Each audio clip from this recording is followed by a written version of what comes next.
Atomic habits, tiny changes, remarkable results. James clear की यह book 2018 में पब्लिश हुई थी और कुछ समय में बेस्ट सेलर कैटेगरी में आ गई। एटॉमिक हैबिट्स हैबिट्स बिल्डिंग की one of the best book है। हम सब सोचते हैं कि लाइफ को बेहतर बनाने के लिए हमें बड़े बदलाव करने होंगे, लेकिन एटॉमिक हैबिट्स हमको छोटी छोटी आदतों का महत्व समझाती है कि कैसे छोटी हैबिट्स कंपाउंड होकर हमारी जिंदगी में बड़े बदलाव ला सकती है। 1% इम्प्रूवमेंट। जेम्स क्लियर लिखते हैं, changes that seem small and unimportant at first will compound into remarkable results if you are willing to stick them for years. British cycling team एक बिलो एवरेज टीम थी। 1908 से 2003 तक Olympics में सिर्फ एक medal जीत सकी थी और पिछले 110 साल में साइकिलिंग के सबसे बड़े इवेंट टूर डी फ्रांस को कभी नहीं जीता था। ब्रिटिश साइकिलिंग टीम की रेपुटेशन इतनी खराब थी कि एक साइकिल बनाने वाली कंपनी ने उन्हें साइकिल देने तक से मना कर दिया था। उन्हें डर था कि अगर ब्रिटिश टीम उनकी साइकिल्स यूज करेंगी तो उनके ब्रांड को नुकसान पहुंचेगा। 2003 में मैनेजमेंट ने ब्रिटिश साइकिलिंग टीम की किस्मत बदलने के लिए एक अहम कदम उठाया और डेव ब्रेल्सफोर्ड को नया परफॉर्मेंस डायरेक्टर बनाया। ब्रेल्सफोर्ड ने एक स्ट्रैटेजी बनाई जिसका नाम था the aggregation of marginal gains. Brailsford कहते थे, अगर हम हर वो चीज जो साइकिलिस्ट के डेवलपमेंट में काम आती है उसको तोड़कर अलग अलग कर दें और हर चीज पर सिर्फ 1% इम्प्रूवमेंट करें तो कुछ समय में ओवरऑल हम एक बड़ा इम्प्रूवमेंट देख सकते हैं। ब्रेल्सफोर्ड ने साइकिलिंग से रिलेटेड कई सारे बदलाव किए। साइकिल की सीट्स रीडिजाइन की गई, टायर्स को अल्कोहल से रब किया जाने लगा, कई सारे लाइट वेट फैब्रिक्स ट्राई किए गए जो एयर फ्रिक्शन को कम कर सकें। इसके साथ ब्रेल्सफोर्ड ने मेडिकल प्रोफेशनल्स को हायर किया जो एथलीट्स को हाथ धोने के सही तरीके समझाते थे। मसाज जेल से लेकर स्लीपिंग मैट्रेसेस और साइकिलिंग से रिलेटेड हर एक चीज को 1% इम्प्रूव किया गया। ब्रेल्सफोर्ड की फिलॉसफी का असर अगले 5 साल में सबके सामने था। ब्रिटिश साइकिलिस्ट टीम ने 2008 बीजिंग ओलंपिक्स में 60% गोल्ड मेडल्स अपने नाम किए और 4 साल बाद हुए लंदन ओलंपिक्स में ब्रिटिश टीम ने 9 ओलंपिक गोल्ड्स और 7 वर्ल्ड रिकॉर्ड्स अपने नाम किए। उसी साल ब्रैडली विगिंस टूर डी फ्रांस जीतने वाले पहले ब्रिटिश साइकिलिस्ट बने और अगले साल उनके टीममेट क्रिस फ्रूम ने टूर डी फ्रांस जीता और उसके बाद लगातार 2015, 2016 और 2017 में भी इस खिताब को अपने नाम किया। 2007 से 2017 के बीच ब्रिटिश टीम ने 178 वर्ल्ड चैंपियनशिप, 66 ओलंपिक्स और पैरा ओलंपिक्स गोल्ड और 5 टूर डी फ्रांस खिताब जीते। ब्रिटिश टीम के ये 10 साल साइकिलिंग इतिहास में कीर्तिमान है, जिसको हासिल करने के लिए ब्रेल्सफोर्ड ने सिर्फ 1% इम्प्रूवमेंट की फिलॉसफी अप्लाई की थी।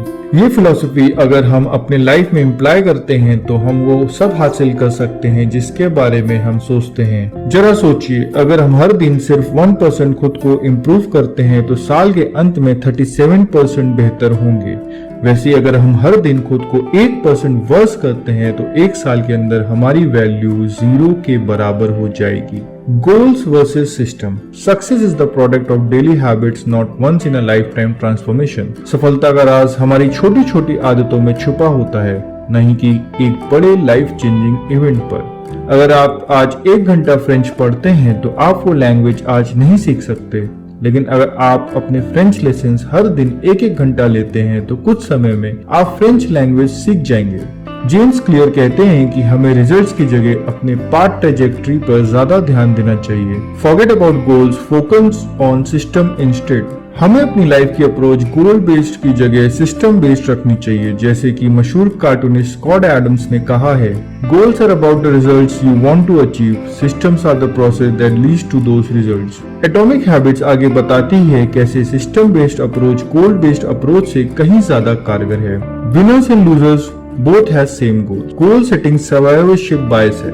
100 मीटर रेस में पार्ट लेने वाले सभी एथलीट्स का गोल गोल्ड मेडल को जीतने का होता है, जिसके लिए सभी महीनों ट्रेनिंग करते हैं, लेकिन जीतता सिर्फ एक है। ऐसे में गोल सेटिंग सिर्फ हार और जीत के बीच का अंतर नहीं हो सकता। Achieving a goal is only a momentary change. अगर आपका रूम गंदा है और आप गोल सेट करते हैं कि आज मैं अपना पूरा रूम ऑर्गेनाइज करूंगा, ऐसे में वो सिर्फ एक मोमेंटरी चेंज होगा, क्योंकि कुछ समय बाद आप दोबारा से अपने रूम को गंदा होने देंगे। वहीं अगर आप अपने सिस्टम में बदलाव करते हैं कि मैं हर रोज अपना रूम साफ रखूंगा, ऐसे में आपका रूम हमेशा साफ रहेगा। गोल रिस्ट्रिक्ट योर हैप्पीनेस। ऑथर कहते हैं कि गोल्स आपकी हैप्पीनेस को बांध के रखते हैं। अगर आपने पर्टिकुलर गोल अचीव कर लिया तो आप खुश हैं, वहीं अगर आप उसमें फेल हो गए तो आप निराश हो जाएंगे। वहीं अगर हम प्रोडक्ट को छोड़कर प्रोसेस पर ध्यान दें और अपने प्रोसेस यानी सिस्टम से प्यार करने लगे तो वो हमें हमेशा खुश रखेगा। Goals are odd with long term progress. Goals based approach एक पर्टिकुलर अचीवमेंट को हासिल करना है, वहीं अगर हम सिस्टम बेस्ड अप्रोच रखते हैं तो वो लॉन्ग टर्म रहेगा और सिर्फ एक सिंगल अकम्प्लिशमेंट की जगह वो कभी ना खत्म होने वाली इम्प्रूवमेंट की साइकिल होगी। Outcome based versus identity based. ऐसे कोई भी एक्शन जो हमारा ब्रेन ऑटोमेटिक परफॉर्म करता है उसे हम हैबिट्स कहते हैं। जैसे सुबह उठकर सबसे पहले अपना बेड ठीक करना या फिर सुबह उठकर सबसे पहले मोबाइल पर सोशल मीडिया चेक करना। इन दोनों हैबिट्स को परफॉर्म करने के लिए हमें जरा भी सोचना नहीं पड़ता और आंख खुलते ही हम इसे करने लगते हैं। लेकिन इनमें से एक हैबिट हमें बेहतर बना रही है, वहीं दूसरी हमें नुकसान पहुंचा रही है। ऐसा क्यों है कि बैड हैबिट्स को रिपीट करना जितना आसान है, वहीं गुड हैबिट्स को बिल्ड करना उतना ही मुश्किल। एक्सरसाइज, मेडिटेशन जैसी हैबिट्स डेवलप करना जितना मुश्किल है, वहीं binge watching, late night sleeping या जंक फूड खाना उतना ही आसान। एटॉमिक हैबिट्स हमें हैबिट्स चेंज करने का सही तरीका बताती है और इसके सबसे बड़े 2 चैलेंज हमारे सामने लेके आती है। First, we try to change the wrong thing. Second, we try to change our habits in the wrong way. Author बताते हैं कि बिहेवियर चेंज के 3 लेयर्स होते हैं: आउटकम, प्रोग्रेस, आइडेंटिटी। सबसे पहला लेयर होता है आउटकम यानी चेंजिंग योर रिजल्ट, जैसे कि reading a book, losing weight, saving money और ऐसे कई सारे गोल्स इसी लेयर में आते हैं।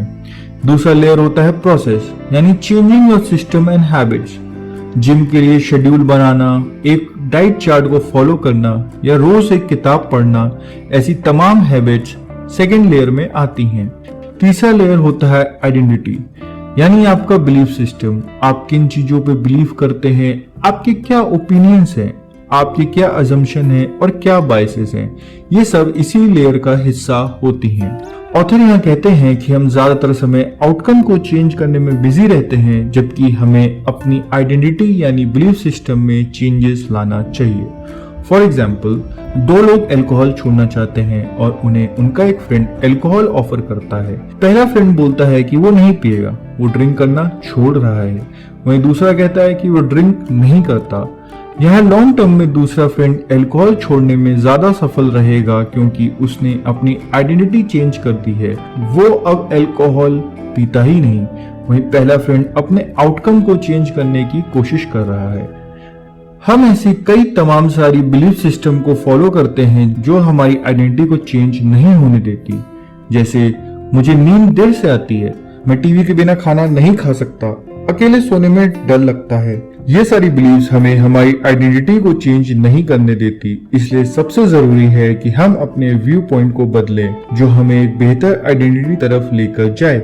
गुड हैबिट्स को अपनी आइडेंटिटी में शामिल करना हमें अपने डिजायर्ड आउटकम के पास ले जाता है। How to build better habits. James Clear atomic habits में हैबिट बिल्डिंग के 4 स्टेप्स बताते हैं। 1898 में एडवर्ड थॉर्नडिक जो कि एक साइकोलॉजिस्ट थे, उन्होंने cat in the box experiment किया था।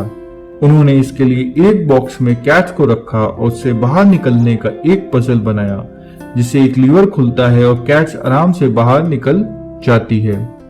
थॉर्नडाइक के एक्सपेरिमेंट में पहले तो कैट्स को बाहर निकलने में काफी वक्त लगा, वो इधर उधर घूमते, फिर जाकर वो पजल सॉल्व करके बॉक्स से बाहर निकल पाते। लेकिन धीरे धीरे कैट्स को उनकी आदत पड़ गई और वो अब बड़ी आसानी से कुछ सेकंड में पजल सॉल्व करके बाहर निकल आती। थॉर्नडाइक ने अपनी स्टडी में ये कंक्लूजन निकाला कि behaviors followed by satisfying consequences tend to be repeated and those that produce unpleasant consequences are less likely to be repeated. Jin behaviors को करके satisfaction मिलता है वो ऑटोमेटिक आपके हैबिट्स बन जाते हैं और आप उनको रिपीट करते रहते हैं। जेम्स क्लियर एटॉमिक हैबिट्स में साइंस ऑफ हैबिट्स को 4 स्टेप प्रोसेस में एक्सप्लेन करते हैं। Q, craving, response, reward. क्यों क्रेविंग प्रॉब्लम फेस है और उसका सोल्यूशन के लिए हम रिस्पॉन्स और रिवॉर्ड करते हैं। पहला स्टेप क्यू जो आपके ब्रेन को एक बिहेवियर करने के लिए ट्रिगर करता है। सेकेंड स्टेप क्रेविंग, वो फोर्स जो आपको हैबिट को करने के लिए उत्साहित करती है। Third step response, actual habit यानी एक्शन जो आप करते हैं। फोर्थ स्टेप रिवॉर्ड, हर हैबिट का एंड गोल जिससे आपको सेटिस्फैक्शन मिलता है। फॉर एग्जाम्पल, आप सुबह उठते हैं, ये क्यों है? आपको अलर्ट फील करना है, ये क्रेविंग। आप एक कप कॉफी पीते हैं, ये रिस्पॉन्स है। सुबह उठते ही अलर्ट होने की क्रेविंग को कॉफी पीकर सेटिस्फैक्शन मिलता है, तो उठते ही कॉफी पीना आपकी रोज की हैबिट बन जाती है। 4 laws of behaviour change. Author यहाँ हमें गुड हैबिट्स को अपनी लाइफ में शामिल करने के लिए और बैड हैबिट्स से दूर रहने के लिए हमें 4 लॉज ऑफ बिहेवियर चेंज समझाते हैं। उनके अनुसार हम अपने क्यू को make it obvious, craving make it attractive, response make it easy, reward make it satisfying करते हैं तो वो हैबिट हमें इजीली बन जाती है। मेक इट ऑब्वियस, अगर आप हेल्दी फूड खाना चाहते हैं और आप फ्रूट्स को रेफ्रिजरेटर में स्टैक करके रखेंगे तो आपकी नजर उस पर कभी नहीं जाएगी। उसको ऐसी जगह रखना चाहिए जहां से वो आपकी नजर में रहे। मेक इट अट्रैक्टिव, अगर आप डाइनिंग टेबल या आपके डेस्क पर फ्रूट्स को एक अच्छे से बाउल या जार में स्टैक करके रखेंगे तो उसको देखते ही आपको उसे खाने की इच्छा होगी।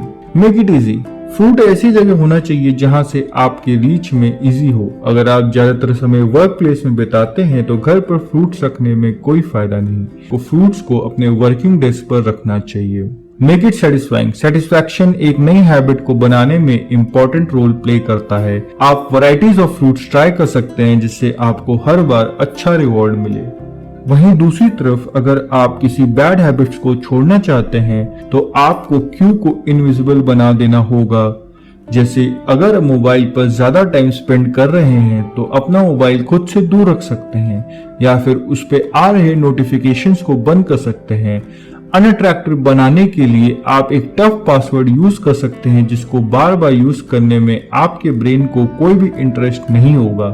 ये पासवर्ड आपकी हैबिट को साथ ही डिफिकल्ट भी बनाता है। आप अपने फोन से ऐसी सभी टाइम वेस्टिंग एप्स डिलीट कर सकते हैं जिससे आपको एडिक्शन है। इससे मिलने वाला रिवॉर्ड अनसेटिस्फाइंग होगा और आपका ब्रेन ऐसे ही हैबिट्स को छोड़ देगा। How to break bad habits, cue को इनविजिबल बनाएं, क्रेविंग को अनअट्रैक्टिव, रिस्पॉन्स को डिफिकल्ट और reward unsatisfying. Habit tracker, consistency is the key to success. कोई भी अच्छी नई हैबिट बनाना या कोई बुरी हैबिट को छोड़ना एक दिन का काम नहीं है। इसके लिए आपको कंसिस्टेंट होना होगा। ऐसे में हैबिट ट्रैकर एक बहुत इंपॉर्टेंट रोल प्ले करता है। फॉर एग्जाम्पल, आप जिम ज्वाइन करते हैं और आप चाहते हैं कि आप उस पर कंसिस्टेंट रहें। शुरुआत में तो आप मोटिवेट होकर रोज जिम जाएंगे, लेकिन कुछ समय में आप बोर हो जाएंगे और आपका मोटिवेशन लेवल भी कम हो जाएगा। यहीं पर हैबिट ट्रैकर काम आएगा। अगर आप अपनी हैबिट्स को ट्रैक करते हैं, जैसे कि एक कैलेंडर में हर उस दिन को मार्क करते हैं जिस दिन आप जिम गए हैं, तो जब आप डिमोटिवेटेड होंगे और जिम नहीं जाना चाहेंगे तो मार्क डेट्स को देखकर आप उस हैबिट को छोड़ना नहीं चाहेंगे। विजुअल प्रोग्रेस हमेशा आपको मोटिवेट करती है और आपको आपके सिस्टम से भटकने नहीं देती। Environment matters. एटॉमिक हैबिट्स आगे हमको बताती है कि मोटिवेशन एक बहुत ही ओवररेटेड टर्म है। एक्चुअल में हमें बिहेवियर को चेंज करने में हमारे एनवायरनमेंट का बहुत इंपॉर्टेंट रोल होता है। अगर आप स्मोकिंग छोड़ना चाहते हैं और आपके आसपास रहने वाले लोग स्मोक करते हैं तो आपके लिए स्मोकिंग छोड़ पाना बहुत मुश्किल है। वहीं अगर आप ज्यादातर समय काउच पे बैठकर टीवी देखने में बिताते हैं तो आपको उसे चेंज करने के लिए टीवी को ऐसे जगह रखना होगा जहां से उसका व्यू इतना ऑब्वियस ना हो। आप टीवी को दूसरे डायरेक्शन में रख सकते हैं और काउच के सामने एक बुक शेल्फ लगा सकते हैं। एनी थॉर्नडाइक बोस्टन की एक जनरल हॉस्पिटल की फिजिशियन थी और उन्होंने डिसाइड किया कि वो हॉस्पिटल स्टाफ और विजिटर्स का ईटिंग बिहेवियर बिना उनके विल पावर को चेंज किए या उन्हें मोटिवेट किए बिना सिर्फ एनवायरनमेंट डिजाइन से बदलेंगी। एनी ने नोटिस किया कि कोल्ड ड्रिंक्स का कंजप्शन कैफेटेरिया में काफी ज्यादा है। रेफ्रिजरेटर जो कि कैश काउंटर के बगल में है उसमें मिनरल वाटर होने के बावजूद लोग कोल्ड ड्रिंक्स खरीदना प्रेफर कर रहे हैं। ऐसे में उन्होंने हर टेबल और फूड कंज्यूमिंग प्लेस के पास वाटर बॉटल्स प्लेस करी। ऐसा करने से कोल्ड ड्रिंक्स का कंजम्पशन कम हो गया और वाटर का बढ़ गया। इस तरह उन्होंने बाकी हेल्दी फूड्स को फूड टेबल्स के पास रखा और लोगों का बिहेवियर अपने आप चेंज होने लगा। हमारा एनवायरनमेंट हमारे लिए बहुत इंपॉर्टेंट रोल प्ले करता है। अगर आपको म्यूजिशियन बनना है तो आपको म्यूजिक ग्रुप ज्वाइन करना चाहिए, म्यूजिक कम्युनिटी से इंटरेक्ट करना चाहिए ताकि आपका एनवायरनमेंट आपके उस ड्रीम को परस्यू करने में हेल्प करे। ऑथर यहाँ पर साथ में कहते हैं कि जब भी आप डिमोटिवेटेड हो और अपने सिस्टम से भटकें तो आपको 2 मिनट रूल फॉलो करना चाहिए, जिसके अनुसार आपको हर हैबिट को करने के लिए सिर्फ 2 मिनट देने चाहिए। जब आप 2 मिनट देने लगेंगे तो विद द टाइम आपकी वो हैबिट डेवलप्ड होने लगेगी। अगर आप सिर्फ 2 मिनट रोज बुक पढ़ेंगे, जो कि शायद सिर्फ 1 पेज हो, तो आप वो बुक तो नहीं कंप्लीट कर पाएंगे, पर आप एक रीडर के रूप में खुद को डेवलप जरूर करेंगे। और ये 2 मिनट की शुरुआत वक्त के साथ साथ कई मिनट्स और कई घंटों में तब्दील हो जाएगी। Why you should read Atomic Habits? James clear की एटॉमिक हैबिट्स आपको बिहेवियर चेंज और हैबिट डेवलपमेंट को बिल्कुल बारीकी से समझाती है। अगर आप भी अपनी हैबिट्स को बेटर करना चाहते हैं जिससे आप अपनी लाइफ में सक्सेसफुल बन सके, तो आपको ये बुक जरूर पढ़नी चाहिए। आप ये बुक डिस्क्रिप्शन में दिए गए लिंक से खरीद सकते हैं और साथ में चैनल को सपोर्ट कर सकते हैं।